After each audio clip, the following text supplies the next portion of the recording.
Welcome back, everybody. Today we're going deep on autism and communication, Okay.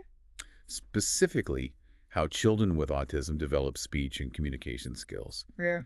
You sent over some pretty fascinating research, Yeah. and honestly, I'm really excited to kind of dig into it with you. So get this. Mhm. Some kids with autism actually learn language in like these big chunks, Oh, wow. like whole scripts from their favorite movies. Interesting. It's called Gestalt language processing. Okay. And it kind of flips the script on how we think about language development. Yeah, it really does. We often assume that, language is built like brick by brick, one Yeah. word at a time. But this Gestalt language processing kind of suggests that some kids are taking these massive leaps, Right. absorbing these entire phrases and sentences. Wow. There was one study actually that observed a child who would recite Well, entire scenes from Frozen what? to express different emotions like Right. frustration or excitement. So instead of saying like, quote, I'm angry, they might act out a whole scene from Frozen. Yeah. But Yeah, they might pull up a whole scene and act it out. that's wild. That must have been fascinating for the researchers. It was absolutely fascinating. Yeah, it really challenges our traditional understanding of how we acquire language. Right. And it highlights the diverse ways that autistic children learn and process information. Totally. So we've got these unique ways of learning language. What else does the research say about speech development in children with autism? Well, speech development in autistic children often follows a different path than typical development. Okay. So some children might start speaking later than their peers, Okay. and some might even experience what we call regression, where they lose words they previously used. Oh, wow. And then you have the unique babbling patterns and echolalia. Echolalia. That's where they repeat words or phrases, Yeah, right? exactly. And it's often misunderstood as just meaningless repetition. Right. But for some autistic children, it's a crucial stepping stone in language development. Okay. It could be their way of processing language, making sense of the world, or even trying to connect with others. So it's not just parroting. There's actual intent behind it. Right. Think of it as a bridge to more complex communication. Oh. For example, a child might echo a phrase from a TV show, and eventually they start using that phrase in different contexts, Okay. adapting it to express their own thoughts and needs. Interesting. So they're kind of taking those chunks of language Exactly. and figuring out how to make them their own. Precisely. And that brings us to another crucial aspect of communication, Okay. nonverbal cues. Ah, yes. The research really emphasizes how important nonverbal cues are, Yeah, especially when it comes to autistic children. absolutely.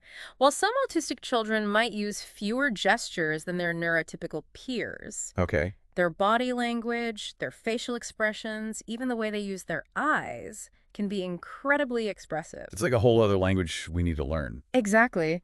It's about tuning in to their unique ways of communicating Right. and being patient observers Yeah. instead of focusing on what might be absent. We need to pay attention to what's present and learn to interpret those subtle cues. Okay. It might be a slight change in posture, Yeah. a particular hand movement, or even a fleeting expression that reveals their inner world. So how can we get better at reading those cues? Well, practice and patience are key. Okay. Spending time with the child, observing their patterns, and learning to understand what different behaviors might mean in different contexts. Right. It's about recognizing that their ways of expressing themselves might be different, but they are no less valid or meaningful. That's such an important point. It's about meeting them where they are Yeah, and adapting our own communication styles to kind of match theirs, right? absolutely. Communication is a two-way street, Yeah. and it requires flexibility and understanding from both sides. I love that. Yeah. Flexibility and understanding from both sides. Yeah. Awesome. So, Yeah. okay. So we've talked about how autistic children might learn and process language differently and the importance of understanding their nonverbal cues. So now I want to get into some practical strategies for encouraging speech. Sure. The research really highlights this idea of creating a communication-rich environment. Yeah, absolutely. A key part of that is using visual aids, Okay? like, picture boards, Yeah. schedules, even simple visual timers. These tools can help make language more concrete Right. and predictable. which can be incredibly helpful for autistic children who really thrive on that routine Right. and visual learning. Totally. It's like giving them a roadmap for communication. Exactly. Right. And another really powerful strategy is tapping into their interests. Okay. You mentioned earlier that some children learn language through movie or TV shows. Right. So we can use those same interests to spark communication. Okay. Like if a child is obsessed with dinosaurs, we can use dinosaurs to teach colors counting or even simple sentences. I love that turning their passions into learning opportunities. Exactly. It makes communication so much more meaningful for them. Absolutely. And let's not forget the power of play. Okay. Like using songs and rhymes, silly voices. Yeah. All of these can make communication fun and motivating. It's about taking the pressure off and letting them explore language in a playful way. Yeah. So the research also mentions the importance of professional support, like speech therapy. Yes, speech therapy can be incredibly valuable. Okay. A speech-language pathologist can really assess the child's individual needs, Right. develop personalized strategies, and work with the family to create a really supportive communication environment at home. So it's like having a personalized coach for communication. Yeah. Right, helping them build those skills step by step. Exactly. Awesome. Now, the research also goes into something called augmentative and alternative communication, or AAC. Yes. Can you tell us more about that? Absolutely. So AAC encompasses a wide range of tools and strategies that support communication, especially for those who might struggle with verbal speech. Okay. Think of it as expanding the toolbox for communication. Okay. So we're not replacing speech, Right. but offering additional ways for people to express themselves. I love that. That's a great way to put it. It's about providing options Yeah. and finding what works best for each child. Exactly. I remember reading about PECS, which is the Picture Exchange Communication System, where children use pictures to communicate their wants and needs. Yes, PECS is a really popular low-tech option. Okay. It's a great starting point for many children because it's visual, it's concrete, and easy to understand. Right. So the child learns to exchange a picture for what they want, and then it builds up to more complex communication over time. It's amazing how empowering that can be for a child Yeah. who hasn't been able to express themselves verbally. Totally. And then there are the high-tech options like speech-generating devices or SGDs. Right. So SGDs can range from simple devices with pre-recorded messages to these sophisticated tablets with voice output and customizable vocabulary. Wow. Imagine a tablet that speaks for you. Yeah. That's essentially what an SGD can be. Right? And they're incredibly adaptable. Okay. You can personalize them with a child's own voice recordings. Oh, wow. Add vocabulary that's specific to their interests, even include visual supports. That's incredible. Yeah. It really is personalized communication. Yeah. And the research emphasizes the importance of working with professionals Yes. to choose the right AAC system and provide ongoing support. Absolutely. It's not just about giving a child a device. Yeah. It's about finding the right tools and strategies I would- that fit their individual needs Yeah. and their communication style. Totally. And it's about making sure they have the training and support to use those tools effectively and confidently. Speaking of communication styles, the research also delves into some of the common verbal impairments that autistic children might experience. Okay.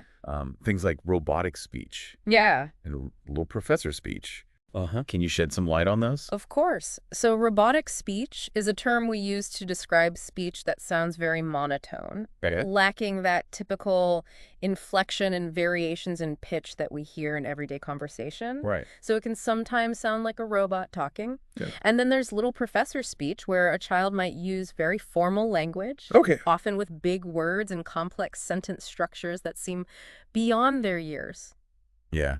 It's fascinating how these different communication styles manifest. Right. But as you said earlier, it's about accepting these differences Yeah. and not trying to correct them. Exactly. The goal is to support the child's ability to communicate effectively, Right. regardless of their specific style. Yeah. So it's about focusing on the message, not necessarily the way it's delivered. And I imagine that can be challenging for some people, It can be. especially those who aren't really familiar with autism. Yeah. It requires a shift in perspective, right? It does. It requires us to move away from the idea that there's one right way to communicate Right. and embrace the diversity of human expression. Totally.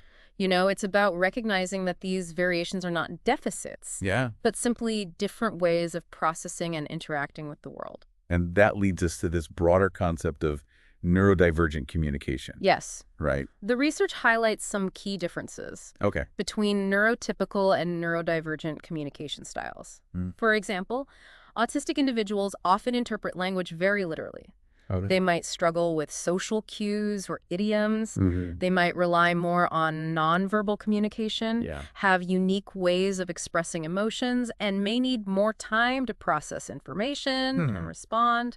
It's about understanding that these differences are not impairments, Right. but rather variations in how the brain works. Exactly. And approaching interactions with flexibility, patience, Yes. and a willingness to adapt our own communication styles to meet their needs. Absolutely. It's about creating a space where everyone feels safe to communicate in their own way, Yeah. without judgment or pressure to conform. I love that. Speaking of different ways to communicate, the research mentions something called right brain communication. Yes. What's that all about? This is where things get really interesting. Okay. So right brain communication refers to communicating through these creative channels, like art, music, movement, Okay. and even storytelling. Gotcha. So for some autistic individuals, these forms of expression can be more accessible and natural than traditional verbal language. It's like opening up this whole new world of possibilities for communication. Exactly. Mm. It's about recognizing that communication goes beyond words. Totally. It's about finding those avenues that resonate with each individual's strengths and preferences. I love that. It could be painting, playing an instrument, dancing, building with blocks, anything that allows them to express themselves and connect with others. It's such a powerful concept. It is. It challenges our traditional notions of what communication even looks like. And it opens up so many opportunities for connection and understanding. It does. It reminds us that communication is about so much more than just words. Right. It's about sharing our thoughts, feelings, and experiences in whatever ways we can. And that brings us back to the importance of listening, Yes. right? Not just to the words being spoken, Right. but to that deeper meaning behind them. Absolutely. We need to be attentive listeners, Yeah. paying attention to both the verbal and nonverbal cues. Right. We need to be patient, giving them the time and space to communicate in their own way. And we need to be open to the possibility that their message might be expressed differently than we expect. It's about being present, engaged, Yeah, and truly invested in understanding their perspective. exactly. And sometimes that means stepping outside our comfort zones Yeah. and embracing these different ways of communicating. And that leads us to the final point from the research. Okay. Receptive language. So while we've been focusing a lot on expressive language, which is the ability to communicate our thoughts and needs, Right. receptive language is equally important. It is. So receptive language is all about understanding what others are saying. Precisely. It's the ability to process and comprehend spoken language, to follow instructions, Right. to understand the meaning of conversations. Okay. And for many autistic children, this can be an area of challenge. So how can we support them in developing their receptive language skills? Well, the research suggests several strategies. Okay. One is to minimize distractions. Okay. For children who are easily overwhelmed by sensory input, a quiet, calm environment Right. can make a huge difference in their ability to focus Yeah. and understand what's being said. It's like creating a space where their brain can really tune in to the language. Exactly. Right. And then there's the power of visual aids. Just like visual aids can support expressive language, they can also be incredibly helpful for comprehension. So using pictures or diagrams or even written words to support spoken instructions. Precisely. It provides another layer of information Okay. that can help them understand the message. Gotcha. And then there's a strategy of breaking down information into smaller chunks. Yes. Instead of giving a long, complex instruction, Yeah. you break it down into simpler steps. Right. It makes the information more manageable and easier to digest. Totally. And let's not forget the power of repetition, Yeah. right? Repeating key phrases or instructions can help them process and internalize the information. Exactly. It's like giving their brain multiple opportunities to grasp the concept. Right. And of course, we can also use play to support receptive language development. Absolutely. Oh, I love that.